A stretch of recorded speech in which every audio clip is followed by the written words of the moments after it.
10월의 마지막 날 하나님 앞에 새벽 기도회로 나오신 모든 성도님들을 주님의 이름으로 환영합니다. 먼저 주님의 은혜를 구합니다.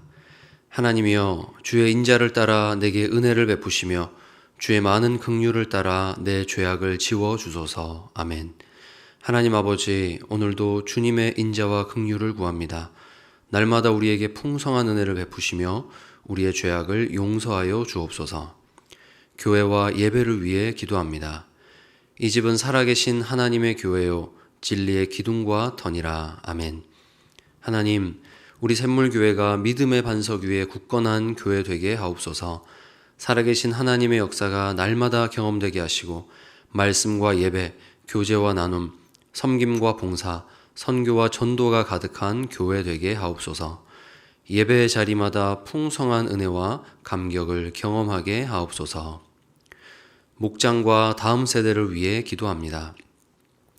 내가 이것으로 형제를 깨우치면 그리스도 예수의 좋은 일꾼이 되어 믿음의 말씀과 내가 따르는 좋은 교훈으로 양육을 받으리라. 아멘. 하나님, 샘물의 목장과 다음 세대를 지켜주옵소서.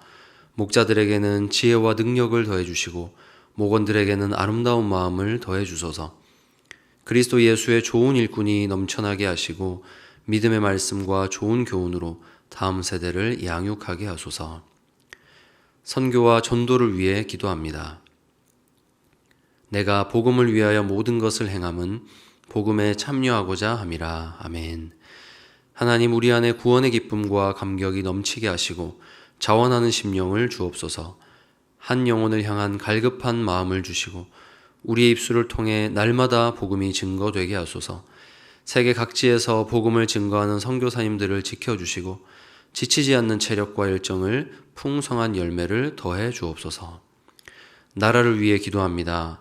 부와 귀가 주께로 말미암고 또 주는 만물의 주제가 되사 손에 권세와 능력이 있사오니 모든 사람을 크게 하심과 강하게 하심이 주의 손에 있나이다. 아멘. 하나님, 모든 것이 주님의 것입니다. 이 땅 가운데 하나님의 통치하심이 드러나게 하시고 정의와 공의가 바로 세워지는 놀라운 역사를 경험케 하옵소서. 오늘도 샘물 성도의 하루를 지켜주시고 주님의 역사를 경험케 하옵소서. 예수님의 이름으로 기도합니다. 아멘. 오늘 함께 보실 하나님 말씀은 사무엘하 24장 18절에서 25절까지 말씀입니다. 이날에 갓이 다윗에게 이르러 그에게 아뢰되 올라가서 여부스 사람 아라우나의 타작마당에서 여호와를 위하여 제단을 쌓으소서 하매 다윗이 여호와께서 명령하신 바 갓의 말대로 올라가니라. 아라우나가 바라보다가 왕과 그의 부하들이 자기를 향하여 건너옴을 보고 나가서 왕 앞에서 얼굴을 땅에 대고 절하며 이르되 어찌하여 내 주 왕께서 종에게 임하시나이까 하니 다윗이 이르되 내게서 타작마당을 사서 여호와께 제단을 쌓아 백성에게 내리는 재앙을 그치게 하려 함이라 하는지라. 아라우나가 다윗에게 아뢰되 원하건대 내 주 왕은 좋게 여기시는 대로 취하여 드리소서. 번제에 대하여는 소가 있고 뗄 나무에 대하여는 마당질하는 도구와 소의 멍에가 있나이다. 왕이여, 아라우나가 이것을 다 왕께 드리나이다 하고 또 왕께 아뢰되 왕이 하나님 여호와께서 왕을 기쁘게 받으시기를 원하나이다. 왕이 아라우나에게 이르되 그렇지 아니하다. 내가 값을 주고 내게서 살이라. 값 없이는 내 하나님 여호와께 번제를 드리지 아니하리라 하고 다윗이 은 50세겔로 타작마당과 소를 사고 그곳에서 여호와를 위하여 제단을 쌓고 번제와 화목제를 드렸더니 이에 여호와께서 그 땅을 위한 기도를 들으심에 이스라엘에게 내리는 재앙이 그쳤더라. 아멘. 오늘은 심판의 향기가 짙은 곳에서라는 제목으로 함께 하나님 말씀의 은혜를 나누고자 합니다. 본문은 심판의 향기가 아주 짙은 곳에서 시작되고 있습니다. 그곳은 현재 예루살렘의 성 밖에 언덕 꼭대기에 위치한 아라우나의 타작마당입니다. 후에는 솔로몬 성전이 이곳에 지어지게 되고 하나님의 영광이 임하는 곳이지만 지금은 그 영광에 대해서 상상조차 할 수 없는 그런 아주 심판의 향기가 짙은 곳입니다. 왜냐하면 지금 이스라엘 전역에서는 하나님의 심판으로 말미암아 7만 명의 백성이 목숨을 잃었고 지금 그 언덕에는 그 일을 행했던 하나님의 천사가 서 있었기 때문입니다. 다윗은 그 천사를 분명히 보았고 그리로 올라갑니다. 여러분, 심판의 향기가 짙은 곳에 설 때 우리는 어떻게 해야 할까요? 첫째로 하나님을 찾아야 합니다. 이것은 우리가 두려운 순간을 만날 때 일반적으로 해야 하는 일과는 정반대입니다. 예를 들어 우리가 산길을 가다가 곰을 만나면 어떻게 해야 할까요? 동화에서는 죽은 척 하면 된다라고 하죠. 하지만 실제 상황에서 죽은 척 하다가는 정말 죽을 수가 있습니다. 곰을 만났을 때는 우리는 비탈길로 산 아래로 급히 뛰어서 도망쳐야 합니다. 공포영화에서 괴물과 맞닥뜨렸을 때 주인공들이 어떻게 합니까? 다가가지 않죠. 도망치는 겁니다. 소리를 지르고 두려워서 도망치는 것이 일반적인 일입니다. 그런데 지금 다윗이 본 것은 무려 7만 명의 백성의 목숨을 앗아간 천사입니다. 말이 천사지 절대로 다윗의 눈에는 그가 이스라엘에 대하여 호의적인 존재로 보일 수가 없습니다. 그런데 이때 다윗이 하는 행동이 무엇입니까? 그곳으로 나아가서 그 천사가 서 있는 그 자리에서 하나님께 제사를 드리는 것입니다. 성경의 곳곳에서는 하나님의 은혜를 경험했던 사람들이 하나님 앞에 제단을 쌓았던 것을 증거합니다. 많은 믿음의 조상들이 그 일을 했습니다. 제단은 하나님과의 만남의 결과로 그 은혜에 감사하여서 쌓았던 것입니다. 그런데 사실 이 제단은 무엇보다 두려우신 하나님 앞에 설 때 하나님의 심판 앞에서 우리의 죄를 회개하고 하나님과의 관계를 회복하는 일에 필요한 것입니다. 우리가 신앙생활을 하면서 너무나 당연하게 생각하지만 실제로 어려움을 만났을 때 놓치는 것이 바로 이 부분입니다. 하나님께 나아가자. 하나님 앞으로 나아가자. 어떤 일이 있더라도 하나님 앞으로 나아가야 산다라는 사실을 우리는 잊어버립니다. 우리도 모르게 의심하는 것이죠. 살다 보면 내 죄가 자각되고 그것이 너무 부끄럽고 두려울 때가 있습니다. 한없는 은혜를 베푸시는 그 하나님의 말씀이 전혀 마음에 와닿지 않는, 그저 내 죄만 보이고 두려워서 벌벌 떨게 되는 그런 순간을 우리가 맞이할 때가 있죠. 성경이 아무리 동이 서에서 먼 것 같이 하나님께서 우리의 죄과를 옮기셨다 증거하여도 하나님의 심판을 당한다 느끼는 그 순간에는 아무것도 보이지 않습니다. 들리지 않습니다. 그저 도망치고 싶을 뿐입니다. 그러나 사랑하는 여러분, 선지자를 통해 전해지는 이 하나님의 말씀을 들으시기 바랍니다. 올라가서 여호와를 위하여 제단을 쌓으소서. 하나님의 뜻은 무엇입니까? 나를 찾으라는 겁니다. 그 심판의 향기가 짙은 그곳에서도 나를 찾으라, 나와 만나자라는 것이 바로 하나님의 뜻입니다. 죄를 지었고 당연히 그 죄에 따라 7만이 아닌 100만이 이스라엘이 다 심판을 당해도 아무런 할 말이 없는 것이 우리들이지만 하나님은 멈추어 기다려 주십니다. 우리를 용서하기 위해서 기다려 주시는 겁니다.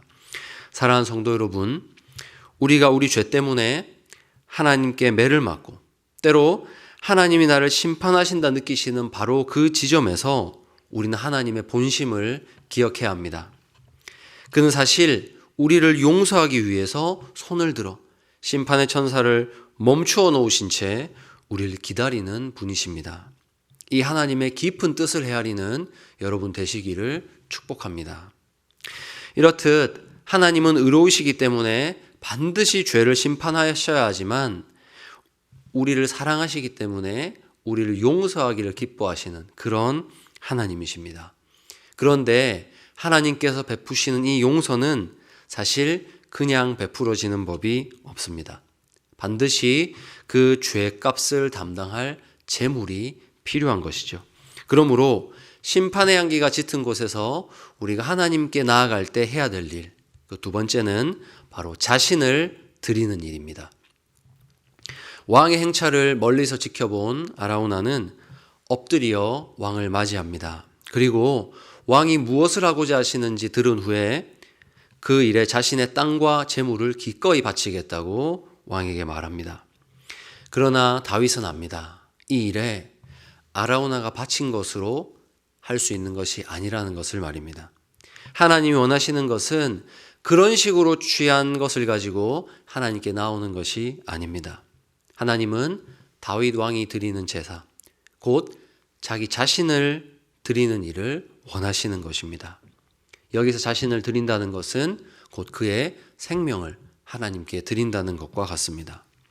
다윗은 하나님께 나아가는 이 일을 철저히 이 말씀에 따라 시행합니다. 이스라엘의 율법에 따라서 값을 주고 땅을 사서 그 땅을 영원히 하나님의 것으로 돌립니다. 그리고 재물 또한 그 돈으로 마련합니다. 다윗은 이제 바로 그곳에서 이스라엘을 위하여서 번제와 화목제를 하나님 앞에 드리는 겁니다. 다윗 한 사람이 서지만 온 이스라엘과 함께 하나님 앞에 서는 것이죠. 하나님 앞에서 죄의 용서와 다시 그분과의 관계 회복을 시키는 제사로 다윗은 그분 앞으로 자신을 드리면서 나아간 것입니다. 우리는 바로 이 지점에서 다윗과 극명하게 대조되는 우리의 조상을 떠올리게 됩니다. 바로 처음으로 죄를 지었던 아담과 하와입니다. 아담과 하와는 죄를 지은 후에 동산에 거니시는 하나님의 소리를 들었습니다. 그리고 그분께 나아가서 회개한 것이 아니라 두려워 숨어버렸습니다. 하나님의 얼굴을 피한 것이죠. 여러분, 하나님이 죄인을 찾아오실 때 사실 하나님의 뜻은 그 죄인이 그를 피해서 숨어버리기를 원하시는 것이 아니라 용서를 구하며 그분 앞에 서기를 원하십니다. 오늘 이 말씀이 그것을 증거합니다.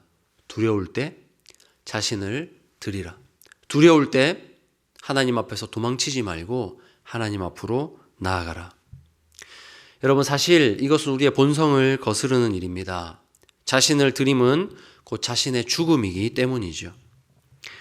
오늘 본문에서 다윗은 제물을 바침으로써 자기 자신이 죽는 것을 경험합니다.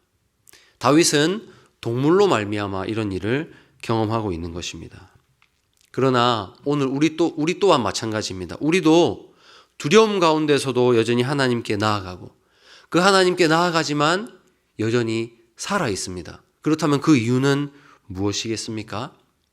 내 죄를 대신할 그 제물이 하나님 앞에 드려졌기 때문입니다.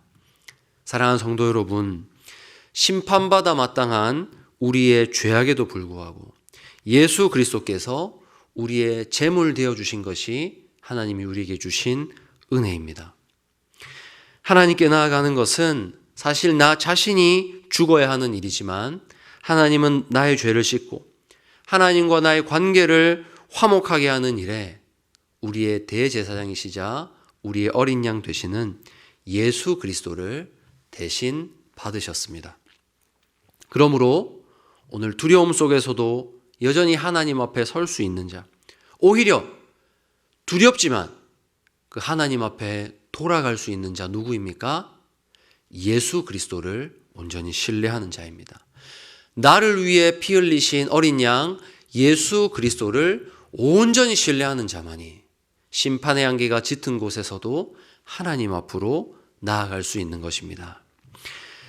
이제 말씀을 맺겠습니다. 사랑하는 성도 여러분, 우리 인생에 있어서 가장 힘겨운 순간은 가난할 때, 몸이 아플 때, 심지어 죽음이 가까웠을 때도 아닙니다. 우리 인생의 가장 힘겨운 순간은 하나님의 심판 앞에 나 홀로 섰을 때입니다. 나 자신의 피를 흘려야 되는 순간입니다. 그런 공포를 느낄 때 우린 하나님 앞에 설 수가 없습니다. 하지만 우리가 두려움 속에서도 우리 인생의 가장 깊은 절망의 순간을 통과할 때도 희망이 있습니다. 그것은 예수 그리스도를 신뢰하는 우리 자신이기 때문입니다.